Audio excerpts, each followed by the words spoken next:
Hello, everyone. This is Jim Atkinson with Sport Clips Franchising. I'm the VP of Franchising here at Sport Clips, and we're going to start our very first Franchise 5 overall podcast, which is really 5 stands for 5 minutes. Everyone's got about 5 minutes of their time to overview anything they want to learn about franchising. And here at Sport Clips, we're fortunate that we've got a tremendous amount of team leaders and folks with content and everything. So we're going to actually kick off with our very first guest of 2021, and his name is Wayne Freeman. Wayne, welcome to the Franchise 5. Could you tell us, sorry, I cut you off there, but could you tell us where you're out of, how long you've been with Sport Clips, and how many stores you have?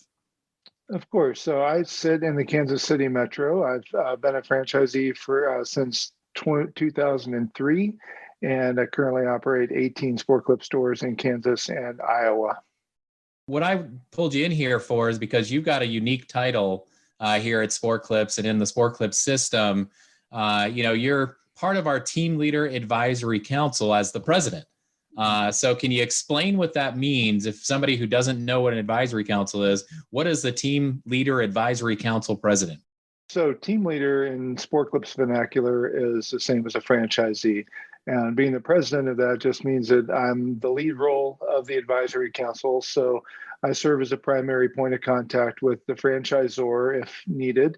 And I work closely with our counterparts on the area developer advisory council as well. So what is the purpose of the advisory council? What do you guys do with the Sport Clips system? So I kind of summarize our role as being a sounding board for the franchisor and a bit of a suggestion box for the franchise system. So we help with communicating and prioritizing any issues being found in the field. We're often involved with incubating new ideas and testing elements that the franchisor wants to introduce into the system. And we will oftentimes be the test bed for those types of things. You know, the advisory council prior to COVID, how is that going? What did it look like? Did you feel it was impactful for the system? I hope so. We spent time on a once a month frequency. And so that was a pre-COVID cadence for our meetings. I think it was going pretty well. We had a commitment to meet in person 3 times a year. So we would travel to Georgetown, or we would meet at our national huddles. And then otherwise we would just meet via conference call. And of course, in today's environment, that became Zoom. But yeah, I think it was going very well. I mean, and that starts with the franchisor and their receptiveness to the input of the advisory council. How did that play a role through, obviously, the pandemic or the COVID-19 kind of experience? What did TLAC do, and how did your role change through that? I think with everyone, the frequency, the intensity, everything just ratcheted up a notch or 10. So to the credit of Sport Clips and because of our strong relationship with the advisory council, we jumped right in as we were going into shutdown mode. We immediately increased the frequency of our contact. We were talking daily amongst ourselves, and then at least weekly with the entire franchise system, just to make sure that we were trying to address everything from the uncertainty and emotion of the onset of the pandemic and the shutdown, as well as the tactical side of preparing your store to be closed for a period of time, and then jumped right into preparing your store to open back up. And so we, with that, they set up a handful of task forces where we sort of dove into detail around everything from PPE to financing to what operating in the quote unquote new normal would look like.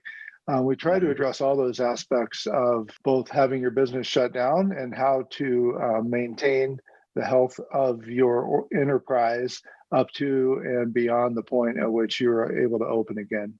I know I got the opportunity to work directly with you through that, and you were instrumental. I think you were involved in just about every task force we could imagine, and we appreciated not just your input, but folks who weren't even on TLAC throughout our system, really kind of entering their voice as a franchisee. And I think the thing that stood out the most was that collaboration amongst everyone.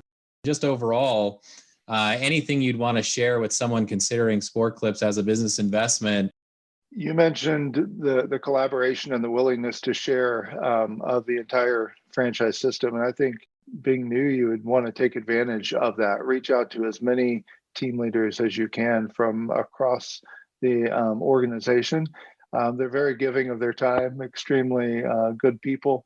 So I would definitely vet any questions you have amongst other franchisees, other team leaders, and not just through the franchisor. And then consider the value system that Sport Clips talks about. I can tell you from having a front row seat, they definitely walk the talk. And to me, if I were going back into this kind of business arrangement again, I would definitely be thinking about that, and I would definitely do this all over again because of those factors. Thank you so much, Wayne. We appreciate your dedication here. We appreciate your support. And with that, we'll let you get back to your day. Happy to help, Jim. Thanks for having me.